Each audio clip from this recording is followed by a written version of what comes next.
Voilà, soyez bénis au nom du Seigneur Jésus-Christ de Nazareth. Prenez soin de vous et surtout de votre foi. Le 31 mars, ici à MCED, nous descendrons par la foi du mont Horeb, qui est appelé aussi la montagne de Dieu. Et pourquoi est-ce qu'à l'époque, par exemple, jusqu'à aujourd'hui, Dieu demande des offrandes? C'est un exemple que je donne pour que vous puissiez comprendre quelque chose. Pourquoi est-ce que Dieu demande des offrandes? Parce qu'il veut voir le meilleur de nous, venant de nous à lui.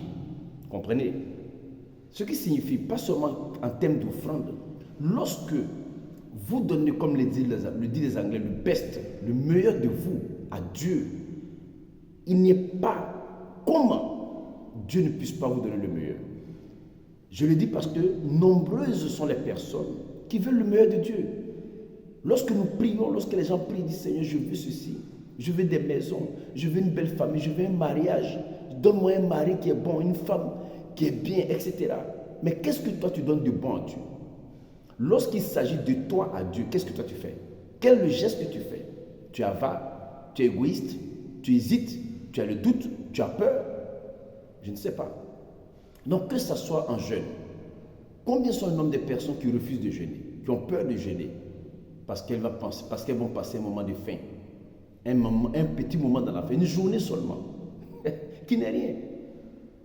Combien sont le nombre de personnes qui n'ont pas le temps de lire la Bible, qui est la pensée de Dieu, qui est la mémoire de Dieu. À travers la Bible, on découvre qui est l'Éternel. Chose extraordinaire, chose magnifique. Donc, apprenez à donner le meilleur de vous à Dieu et vous recevrez le meilleur de Dieu. Celui qui donne le meilleur de lui à Dieu n'a pas peur. Pourquoi est-ce que le roi David disait ceci? Même quand je marche dans la vallée de l'ombre de la mort, je ne crains aucun mal, parce qu'il savait comment il marche avec son Dieu. Il y a des personnes, je disais hier, dans la vidéo précédente, des personnes qui marchent dans le désordre, mais qui se posent des questions. Pourquoi est-ce que Dieu ne fait pas ceci? Pourquoi est-ce que Dieu ne fait pas cela? Dieu ne fait pas ceci, ne fait pas cela, parce qu'il ne reçoit rien de toi. Il ne reçoit rien d'honorable venant de toi. Le jour où tu passeras à comprendre que je dois donner ce qui est honorable, ainsi comme il est écrit, que celui qui honore le Père, le Fils l'honorera. Un fils honore son père, un serviteur son maître. Au point 2, c'est plein dans le livre de Malachie, chapitre 1, à partir du verset 6. Si je suis maître, si je suis père, où est l'honneur qui m'est dû? C'est le meilleur qui vient de nous. Donnez le meilleur de vous, que ce soit en offrande, que ce soit en quoi que ce soit. Donnez, qu'il vienne de votre part le meilleur vers Dieu.